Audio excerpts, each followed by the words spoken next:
Hoy comenzaremos un nuevo tema que se conoce como leyes de la Gestalt o también como psicología de la Gestalt. Y empezaremos por conceptualizar los principios de la teoría de la Gestalt.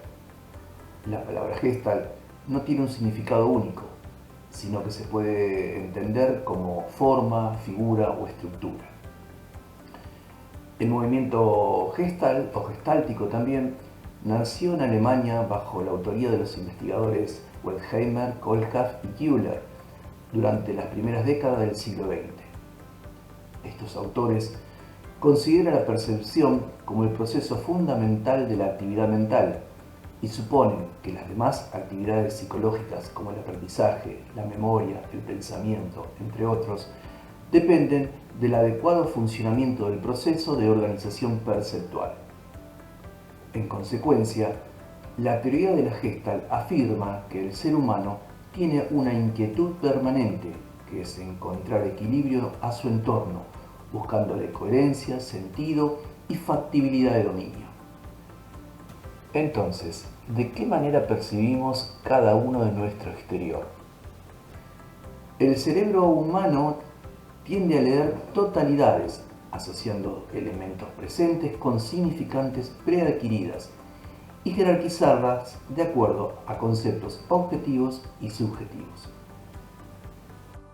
Es así que observamos, analizamos y buscamos parámetros iguales o similares a los incorporados con el objetivo de darle sentido. En consecuencia, la Gestalt considera que nos relacionamos con el contexto circundante a partir de dos situaciones, las sensaciones y las percepciones. Sensación es una experiencia que se vive a partir de un estímulo, es la respuesta clara a un hecho captado a través de los sentidos, es intuitivo y automático. Percepción es la interpretación de una sensación, es decir, aquello que es captado por los sentidos adquiere un significado y es clasificado en el cerebro. Requiere elaboración y racionalidad. Y es en este momento, entonces, cuando mencionaremos el principio más general de la psicología de la Gestalt, que es el todo es más que la suma de las partes. Si realizamos una experiencia donde distintas personas observasen solamente distintas partes de una imagen, la suma de sus experiencias no coincidirá con las experiencias de las personas que apreciaron la imagen en su totalidad. Supongamos que un grupo de personas ve esta imagen, otro grupo de personas ve esta, otro ve esta y un último grupo ve esta. Es muy probable que la lectura que el cuarto grupo haga de la imagen sea considerablemente distinta a las que hicieron los grupos anteriores. Esto sucede porque estos grupos solamente leyeron una parcialidad de la imagen, con sus lógicas conclusiones parciales, mientras que el último grupo tuvo una lectura completa de la obra.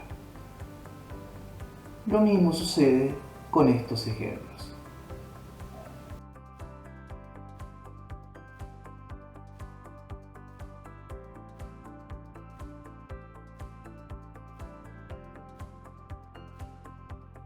Bien, ahora comenzaremos a ver los principios básicos de la Gestalt.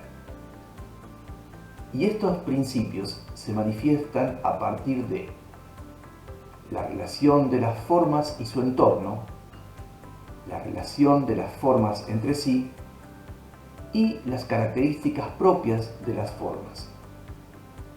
Y entonces veremos figura simple, fondo complejo. El fondo posee una complejidad tal que compite jerárquicamente con la figura, es decir, se observa la figura, pero por las características del fondo, este tiene mayor relevancia. Figura compleja, fondo simple. La alta complejidad de la figura minimiza el fondo y lo transforma en un mero contenedor. Reversibilidad. Las características formales y tonales del fondo y la figura generan una constante competencia de jerarquías, donde la figura pasa a ser fondo y viceversa. Los ejemplos nos muestran esa competencia de la figura con el fondo. Mímesis.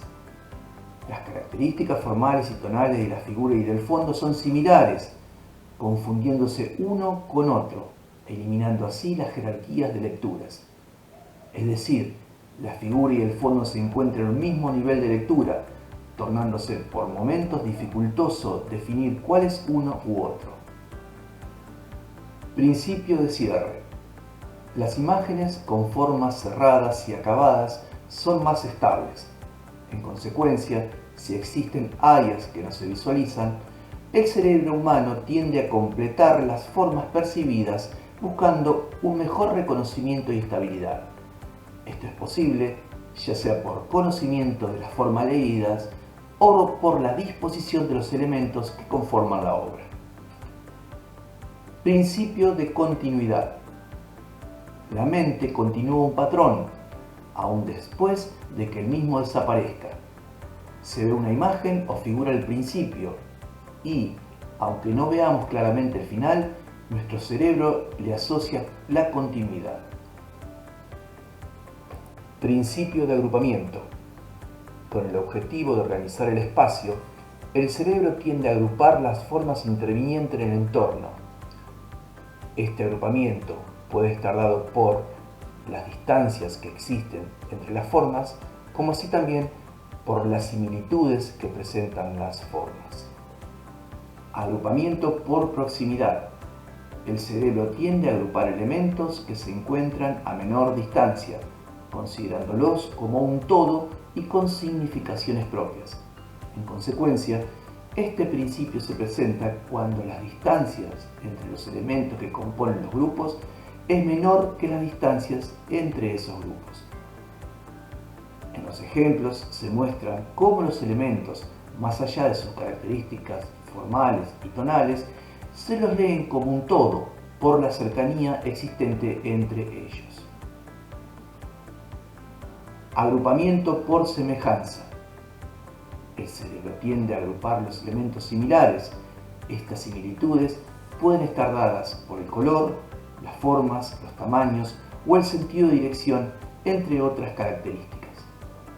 Es decir, miramos y unimos visualmente elementos similares entre sí, distintos al resto. Principio de visualización e identificación de las formas. El cerebro jerarquiza y lee primeramente las formas más simples y sintéticas, las que poseen significado más claro y las que, por alguna otra característica, se diferencian del resto. También, las diferencias cromáticas lumínicas de un elemento con respecto al entorno determinará su nivel de legibilidad. Es así entonces que observamos que las formas claras expanden luz haciendo que parezcan de mayor tamaño, mientras que con las formas oscuras sucede lo contrario, aparentan ser más pequeñas. Lo mismo ocurre con los colores, ya sea en competencia con los acromáticos o contrastando entre cálidos y fríos. Las imágenes y o formas regidas por un eje de simetría tienden a ser más estables y, por lo tanto, ofrecen mejores condiciones para ser leídas. Ahora observemos este texto. A primera vista puede resultar caótico e ilegible, pero si nos detenemos un momento comenzaremos a poder leerlo. Y dice así: según un estudio de una universidad inglesa, no importa el orden en el que las letras están escritas, la única cosa importante es que la primera y la última letra estén escritas en la posición correcta. El resto puede estar totalmente mal y aún podrás leerlo sin problemas. Esto es porque no leemos cada letra por sí misma, sino la palabra en un todo. Conclusiones. Por naturaleza, el ser humano intenta, como primera medida de supervivencia, conocer, entender y simplificar el mundo que lo rodea. Esto lo hace leyendo el entorno en su totalidad. Una vez identificadas las formas en tiempo y espacio, se las comienza a jerarquizar de acuerdo a criterios objetivos y subjetivos.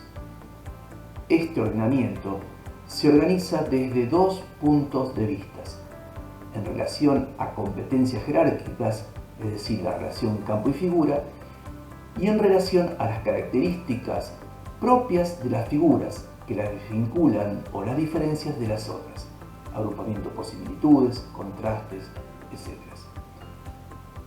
Finalmente, si bien los principios de la teoría de la Gestalt están diferenciados, casi siempre se representan más de uno. Lo importante es que las lecturas se jerarquicen de acuerdo a los criterios decididos por el autor de la producción. Y por último, un pequeño texto que de alguna manera representa el mundo visual en el cual estamos inmersos. Entre lo que proyecto, lo que quiero mostrar, lo que creo mostrar, lo que muestro, lo que quieres ver, lo que ves, lo que crees ver y lo que entiendes, existen 8 posibilidades de no entendernos. Bueno, chicas y chicos, espero que yo sí haya logrado hacerme entender. Les mando un gran saludo y nos vemos en la próxima. Chao.